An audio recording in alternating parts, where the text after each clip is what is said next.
Everyone, the Los Angeles Lakers are officially up 3-1 against the Memphis Grizzlies. Wasn't the prettiest win ever, right? Was kind of a tough game, an exhausting game, one of those games that you're just like pulling your hair out, but nonetheless, the Lakers got the job done, and that's playoff basketball, right? The back and forth, the grind, sometimes it goes into overtime. Who's going to make the plays down the stretch to take the win and move forward? And that's what the Lakers did.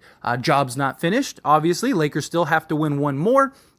Don't bet the house on them winning in Memphis. Again, Memphis, top defensive team. On top of that, they are also the best home team in the entire league.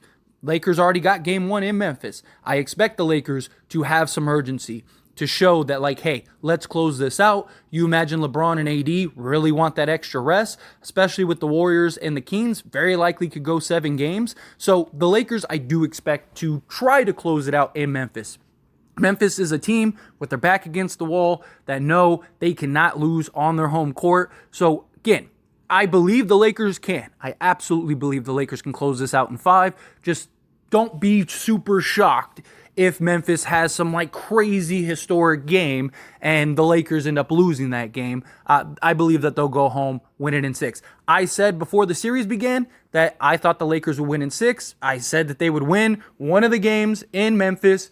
They would win both LA games, and then they would probably win at home because Memphis is just not a good road team. And so far, it's played out exactly how I predicted it. So again, don't get super shocked. Memphis could also be just dead in the water at this point. Lakers could go in and steal it. But regardless, right, this was another well-balanced game. You had all 5 starters in double digits. You had Dennis Schroeder, who had 12 off the bench.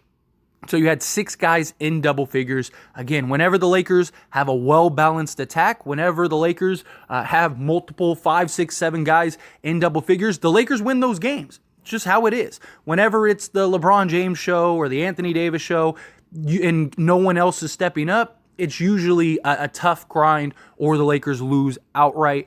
This was a game that was really sloppy by the Lakers, but they still found a way to win, which is what's important. Again, a Memphis team back against the wall, coming to LA, needed to steal this game desperately, and they played like a team that was desperate. You know, they had guys that really stepped up. They've been super physical. We're not going to face another defensive team this good until we get to the finals, right? Because the Warriors and the Kings are not that good defensively. The Suns and the Denver Nuggets are not that good defensively. So Lakers, this was a real test for the Lakers, and they are hammering Anthony Davis and guys like that and getting away with everything. Triple J, this dude can't draw a foul to save his life, right? Like, this guy, he is second in the league in fouls, and for whatever reason, he just cannot get more than 2 or 3 fouls in this series. I think a lot of that has to do with Defensive Player of the Year. They don't want their Defensive Player of the Year fouling out every game. Look at Karl Anthony Towns, leads the league in fouls, and he's averaging like 5 a game and even fouled out in the last game. But all of a sudden, Jaren Jackson is the best defender on the planet and can't foul. Just little odd. But regardless, Lakers fought through it. Lakers got the win. D'Angelo Russell saved the day. Seriously, he had 3 straight threes. The guy basically brought us back and allowed LeBron to take over down the stretch and win this game. It was massive, and you really got to credit D'Lo, especially for a guy that many people wrote off, many people have talked poorly on and talked badly on. Now, consistency is still a thing, but I'm hoping that this is the game that got him to where he needs to be. This is now the 3rd game, 3 out of 4 games in which he scored 17 points. But this was the first game where he shot efficiently, right? That's the difference. So we need him, this D'Lo, going forward. He also just took better shots, right? Took some good looks, some clean looks, especially from 3, but also he was being aggressive, getting to the basket, right? And they just didn't have an answer for him. So that was great going forward. But again, job's not finished. Job is not finished, right? You still got to win one more game, whether it's in Memphis or in LA. And the Lakers cannot let their guard down, right? We need to see this game. I want to see that urgency. I want to see the Lakers come out. I want to see Anthony Davis figure it out. Because, look, they're trying to make everybody but AD beat them, right? We saw in the beginning of the game, they were hammering the paint and leaving Jared Vanderbilt wide open. And luckily, Jared Vanderbilt was making them pay. He scored 15 points. He scored our first 7 points, if I'm not mistaken, and was really he was the catalyst in the beginning. He was the guy that stepped up in the beginning. Rui still on the defensive end. He didn't shoot the ball well, but hey, I'm not going to get on Rui Hachimura. The guy has been amazing. We wouldn't even be in this position if it wasn't for Rui Hachimura. I want to make that clear. But still, you still saw, even with his poor shooting, his ability to affect on the defensive side, his size, his ability to just, adjust shots, affect shots. He gave 6 rebounds. He did hit a huge clutch 3 that we needed desperately, and that was massive. Dennis Schroeder, so Dennis Schroeder had a solid game. I really liked what we saw from Dennis Schroeder, right? 12 points, 3 of 5 from the field. He had 2 blocks, 2 steals. He had 3 turnovers, and all of those turnovers were right when the worst time could possibly happen, right? Dennis Schroeder really struggled down the stretch, but defensively, he was solid down the stretch, and he did hit some big shots in the fourth quarter as well. So he was a huge catalyst for this Lakers team. Him and his ability to stay in front of Ja and not get beat constantly was massive. They held Ja to a reasonable average, right? He had 19 points, 8 of 24 from the field, 1 of 6 from 3. If he wants to shoot 6 threes a game, let him shoot 6 threes a game. I said it after the game 3 game. People were really worried. He scored 22 straight points. I talked about it. I said, look, I'm not worried about that. It was garbage time. Lakers weren't even trying to defend him. When you watched it earlier in the game, Ja Morant couldn't even get the ball. And what happened this game? Same thing. They denied him the basketball. They held him to a modest scoring. And he also in game 3 shot the lights out. He was like, 6 of 8 from 3? I was like, if he does that again and he beats you, so be it. And he shot 6 threes in this game and could not beat them. So, again, not really worried about that. Lakers need to get the job done. And just in general, right? Austin Reeves, him continuing to be effective. He's been great. He gave us 23 points, 7 of 16 from the field, 2 of 5 from 3. Again, hit a huge 3. Huge 3. And he's shown that Memphis cannot guard him. He embraces that physicality, and that's why I believe he's having the success in the playoffs. He had the success in the regular season because he likes the contact, right? He likes to draw the contact, get the foul, get the and one. The difference is in the playoffs, he's not getting that favorable whistle, but he's still good at finishing through the contact. So even when he does get the contact, he's able to finish through that contact, which allows him to be effective. That is massive. His ability to penetrate and get into the paint, hit the mid-range or get to the basket. He had a couple shots that he usually hits that he just missed. A lot of guys did. AD had several shots that he absolutely just missed. LeBron couldn't buy a bucket early on. You had several guys. D'Lo, right, struggled early on until he picked it up in that third quarter. He had 6 straight points for us. And then again in that fourth where he hit the 3 threes. Massive. Right, so, D'Lo got basically all of his points in that third and fourth quarter, which is when we needed it, right? We needed him to step up. And Austin Reeves, again, playing down the stretch. Reeves played 42 minutes, so did AD. LeBron played 45 minutes. So, and we've seen, Darvin Ham likes to play Rui and Reeves at the end of the game. He likes them playing essentially the whole fourth quarter. That's kind of what we've seen. So they kind of play sparingly early on, and then that way they're rested and ready to go at the end. That's the idea, right? So that way Rui and Reeves can kind of take over the offense down the stretch. Especially against this team, we saw that closing lineup, which I actually like, and I think would be a good closing lineup against any of these teams, right? Denver, the Suns, the Kings, the Warriors, whomever, where we saw D'Lo, Reeves, Rui, LeBron, and AD.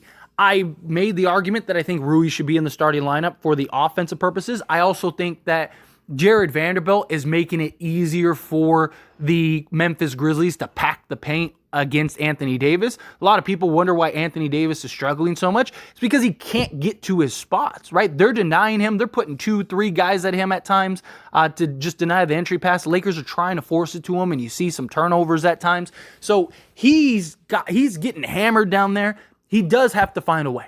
I'm not saying that it's an excuse for Anthony Davis, but there's a reason as for that. Again, Memphis is doing everything they can to make sure Anthony Davis doesn't beat them because they know if Anthony Davis goes off for 30, we're not winning this game. So they're looking at it as make Austin Reeves beat us, make D'Angelo Russell beat us, make Rui Hachimura beat us, right? All of that. That's what they're trying to make him do. And they have this series, right? I mean, Desmond Baines told you in the first game what the game plan was. That was our game plan. Let Rui beat us. Let's see if he can do it again. And he followed that up with the 20-piece, right? And then he followed that game up with the 16-piece. So, again, these guys are stepping up. They're playing big. LeBron James was heroic. Seriously. I mean, 22, 20, and 7.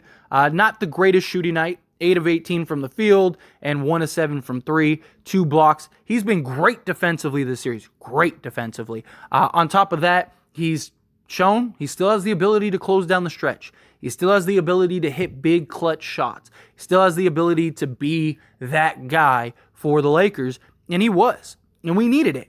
And Anthony Davis, too. Credit Anthony Davis. As bad as he played this game, he still had some huge moments down the stretch in the fourth quarter and in overtime. He got that huge block without fouling, right, on Ja Morant, because Ja Morant got it right in the middle of the paint. Right in the middle. He probably makes that if Anthony Davis isn't there. And Anthony Davis blocks that shot. He got that huge offensive rebound and put back. He had like 2 or 3 of those down the stretch. So he was massive. Massive. On the defensive end, brilliant performance. 4 blocks, 2 steals. Guy is just locking it down on the defensive side. And again, we're averaging like 115 points per game, something like that in this series against a top defensive team. And Memphis, who averages like 116 a game, 115 a game, we're holding them under their average. We're doing our job on both sides of the ball. And again, this is a grindy playoff series. Memphis, they like to grind. When we play these other teams, the Warriors, the Kings, the Suns, the Nuggets, it's not going to be this much of a grind because it's not going to be 2 elite defensive teams battling it out with major physicality. It's going to be the Lakers, who are the elite defensive team, who are going up, and are they going to be able to contain the high-powered offenses of the teams that they have? If they can, then they win. I think the Lakers beat the Kings or the Warriors because I think if it comes down to this type of game, the Lakers will be able to get the stops and those teams won't. The Lakers have the defense, and the defensive players to get the stops down the stretch, which we saw them do, right? When the Lakers lock in, they lock in. They are really good defense. They're a top defensive team for a reason, and they have shown it in this series.